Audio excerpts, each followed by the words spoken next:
All right, today we're going to do something really cool. We're going to build a modern AI application right from the ground up. We're going to follow the entire assembly line, starting with a single revolutionary idea and taking it all the way to a full-stack, industrial-strength platform. Let's see how it all fits together. But first, let's start with a puzzle, a big one. How on earth can a large language model, whose knowledge was basically frozen in time the day its training stopped, possibly know anything about what happened yesterday, or even an hour ago? The answer to that question is hiding in the amazing ecosystem we're about to put together. So here's our game plan. We're going to build this in 4 parts. First, we'll look at the engine that makes it all go, the transformer. Then we'll give that engine an open book to read from, using a technique called RAG. After that, we'll grab the toolkit that lets us build with these parts, which is LangChain. And finally, we plug the whole thing into the power plant, NVIDIA's AI platform. So let's start at the very beginning, with the engine itself. Okay, our assembly line starts with the absolute core of modern AI, the transformer. Because here's the thing, before an AI can generate text, it has to truly understand it first. It all kicks off with something called embedding. You see, computers don't speak English, they speak math. So words like apple, orange, and phone have to be translated into numerical coordinates or vectors.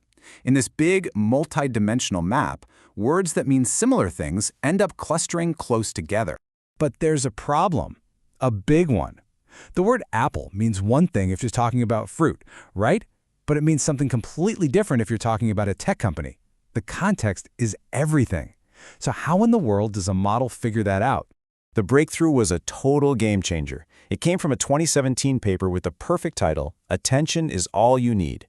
And it introduced this mechanism called self-attention. Instead of just looking at a word by itself, the model makes each word look at every other word in the sentence to figure out its own role. It's literally paying attention to its surroundings to get the real meaning. So how does that actually work? Well, it uses a pretty neat analogy with 3 parts, a query, a key, and a value. Think of it like this. For every single word, the query is the question it's asking, like, hey, what kind of context am I in right now? The key is like a little label on every other word, saying, here's the kind of context I can provide.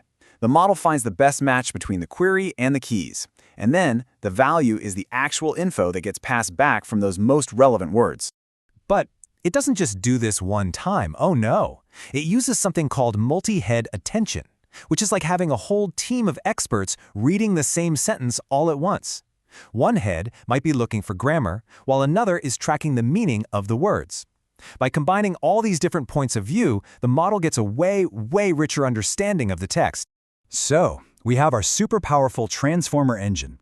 It gets language like nothing before it. But it's got this one giant limitation.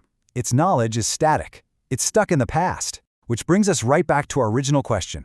How can it know about stuff that just happened? Well, the answer is, you give it an open book. You heard me right. We give it an open book exam. This technique is called Retrieval Augmented Generation, or RAG for short.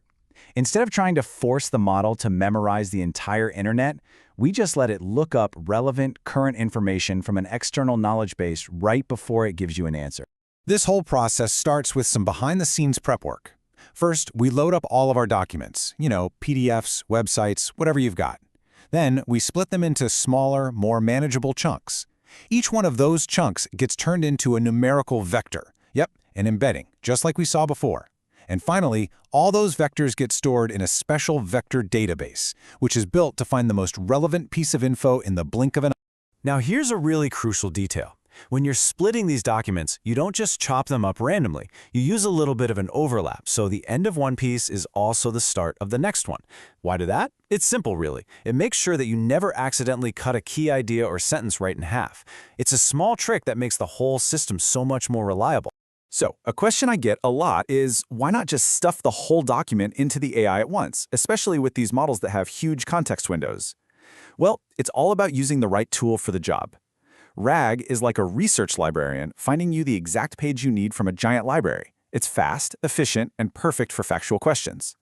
A large context window is more like giving the AI an entire book to read from cover to cover.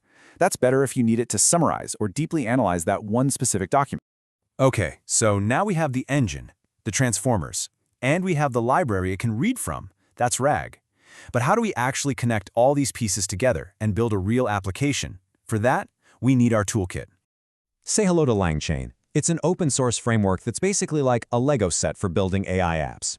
It gives you all the pre-built modular pieces you need, and crucially, a way to snap them all together into powerful workflows. The most fundamental idea in LangChain is, well, the chain. In its simplest form, a chain just connects a prompt template to a language model. You give it an input, it runs through the chain, and you get an output. This simple concept is the building block for everything else. But this is where the real magic happens. You can start combining these simple blocks into much smarter systems. A MapReduce chain, for instance, can summarize a massive document by working on pieces in parallel and then combining the results. Or you could build a router chain that actually looks at a user's question and intelligently sends it to the right tool, like sending a math problem to a calculator and a history question to your RAG system. Basically, LangChain gives developers all the essential parts right out of the box. You've got interfaces to connect to any model, templates to write perfect prompts, tools to build that RAG pipeline we just talked about, and of course, the chains to wire it all together. It even lets you build agents, which are AIs that can decide for themselves which tools they need to use to solve a problem. It's pretty amazing. So we've used our toolkit to assemble our application's logic. It's a brilliant design, but a blueprint is useless without the power to make it real. To take this from a cool prototype to a secure, reliable application that a real business can count on, you need an industrial-strength foundation. You need the power plant. And this is where the NVIDIA AI platform comes into play. It's a full stack, engineered from top to bottom just for AI. It starts with the hardware itself. These aren't just servers with a bunch of GPUs thrown in. They're purpose-built for these massive AI jobs. Everything from the networking to the storage is designed to work together perfectly so you don't get those annoying bottlenecks that slow everything down. Now, the next layer up solves a huge headache for businesses. It's a software layer called AI Enterprise, and its whole job is to take all those amazing open-source tools that we love and make them truly production-ready. It adds the security, the stability, and the support that a company needs to actually bet their business on an AI app, making sure some random update doesn't bring the whole thing crashing down. And finally, for companies that need to build their own custom models from scratch, the platform gives them a complete factory called Nemo. It manages the entire model assembly line, from prepping huge data sets and training the model, to fine-tuning it on company data, and finally, deploying it with critical safety guardrails to make sure it behaves itself out in the real world. And this really is the key takeaway here. NVIDIA isn't just the GPU company anymore. It's an AI platform company. They're providing the entire integrated stack for building and running AI, from the silicon chip all the way up to the software. And there you have it. From that initial spark of self-attention, through the clever logic of RAG and LangChain, all the way to a complete industrial-strength AI platform. We've seen every single station on the assembly line. So now, the only question left is, what are you going to build with it?